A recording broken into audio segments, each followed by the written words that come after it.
So again, we're on rational and irrational numbers. Let's talk about rational numbers first.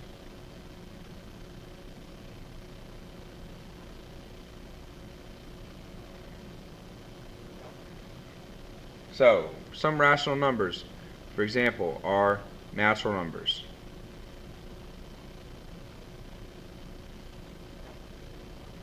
Natural numbers. Now, natural numbers are every number, every positive whole number except for 0. So it's all positive whole numbers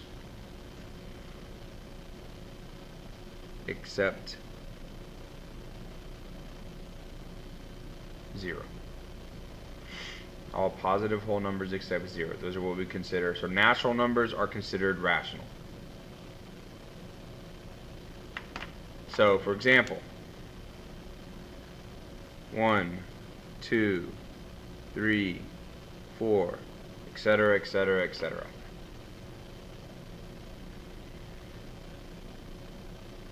Whole numbers. Whole numbers are all positive whole numbers, including 0.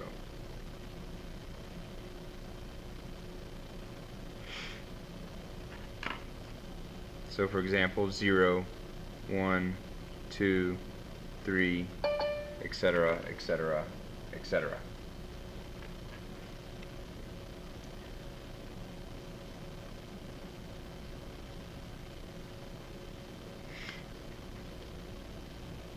Integers.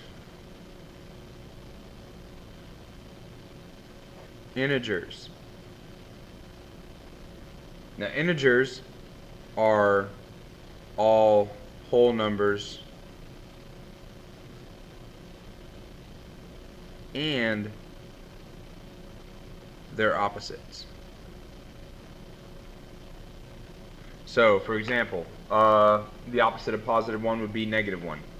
The opposite of positive 2 would be negative 2, right? So those would be what we call integers. Integers are not just positive numbers, they're also negative numbers. Remember, they're whole numbers, so they can't be like negative 1.5.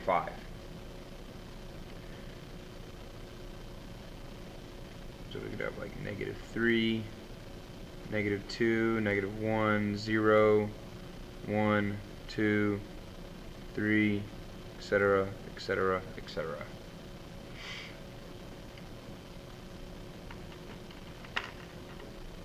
So natural numbers, whole numbers, and integers are all considered rational numbers.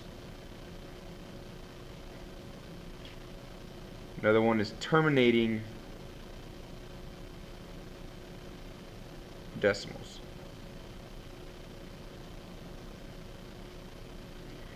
Meaning that they're decimals that have a stop or they end. So for example, 1/4 would be a terminating decimal because we can convert that to 0.25. So it has a finite ending point. Right, 0.25 would be my stop or my ending point. So it terminates after 0.25. There's nothing else that needs to be put after it. Okay, another example would be 0.00005.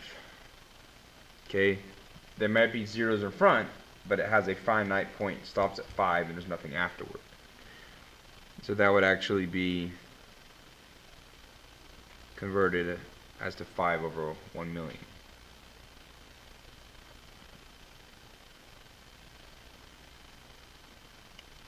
So terminating decimals would be considered rational. So if you see a decimal and it stops or it has an ending point, it's considered rational.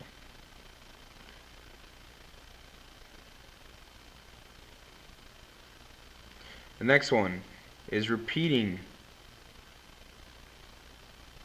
decimals.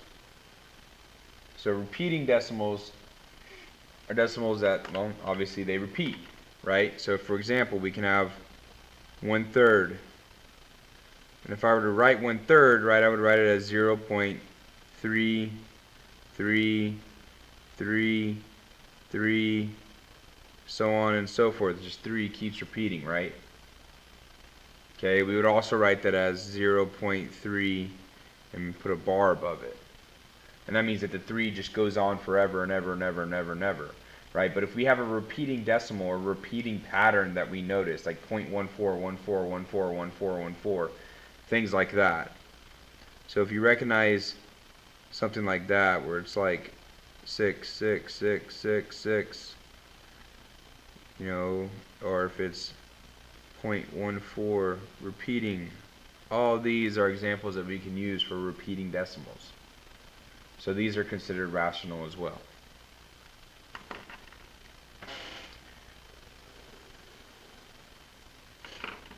So natural numbers, whole numbers, integers, terminating decimals, and repeating decimals are all considered rational.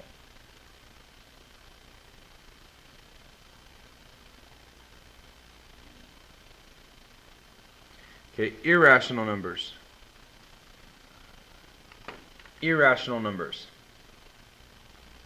So an irrational number is, oh, before I forget, up here at the top, under here, I want you to go ahead and put this. I forgot to say this. Basically, a rational number is any number that can be written as a fraction.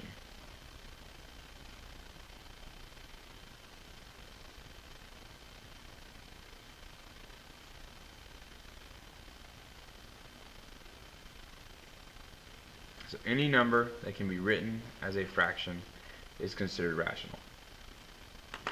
So irrational numbers are numbers that cannot be written as a fraction.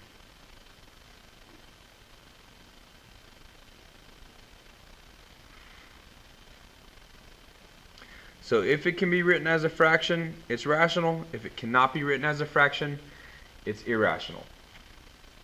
So an example of an irrational number would be pi, pi. Okay, and pi can be written as, right, if we were to put pi in a number form, all right, pi is 3.1415926.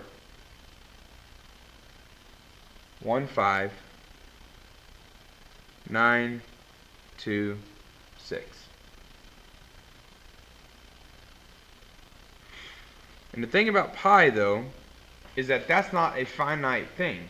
Pi actually goes on forever. And the thing about it is, too, it's a non-terminating decimal. It never stops, right? And then the other thing is, too, is that it never repeats. So it never stops. There's not a pattern that we can recognize that we can use to repeat. So it does not have an ending point. It just keeps going on forever. So therefore, pi is considered irrational. So another thing would be non-terminating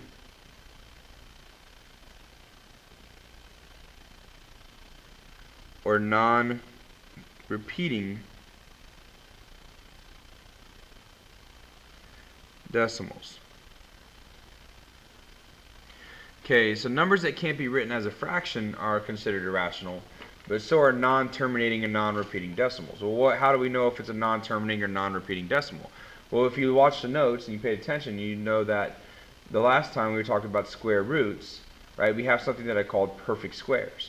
And perfect squares are when we take the square root of a number, we get a rational number, meaning, or essentially we get a whole number, right? Or we get a number that has a end, that has a finite ending point to it, right?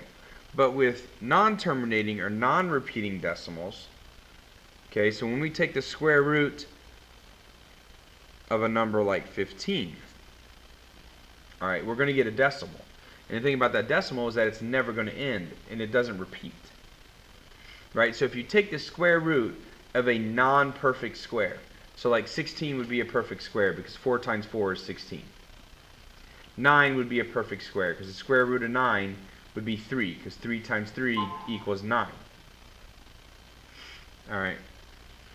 So if we have the square root of 15, that's going to end up being a large decimal and a non-repeating decimal.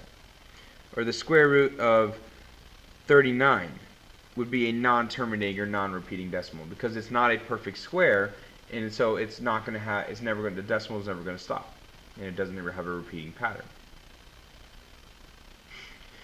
So an imperfect square and pi would be considered irrational.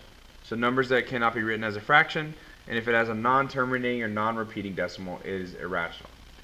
Everything else, natural numbers, whole numbers, integers, terminating decimals, and repeating decimals are considered rational. Now, when we talk about rational numbers, right? So we have rational numbers. Okay, and within those rational numbers, we just talked about this, right? Integers are considered rational. Whole numbers are also considered rational, and natural numbers are also considered rational. Now, natural numbers, right? Now, integers, whole numbers can be integers, and so can natural numbers. So whole numbers and natural numbers can be integers. So we can go ahead and circle all of those, right? Because integers can be whole numbers and they can be natural. So a natural number is an integer and a whole number is also an integer. But an integer cannot be whole, and an integer cannot only be natural. Okay, well, whole numbers, right? Natural numbers can also be considered whole numbers. Right? So we can say natural numbers and whole numbers can be included. Well, and the natural numbers, though, are in their own little category as well. So while natural numbers can be whole numbers cannot be natural. And while natural numbers can be integers, integers cannot be natural. Now, again, all of these are still considered rational numbers. And in our own little section over here, we have irrational numbers.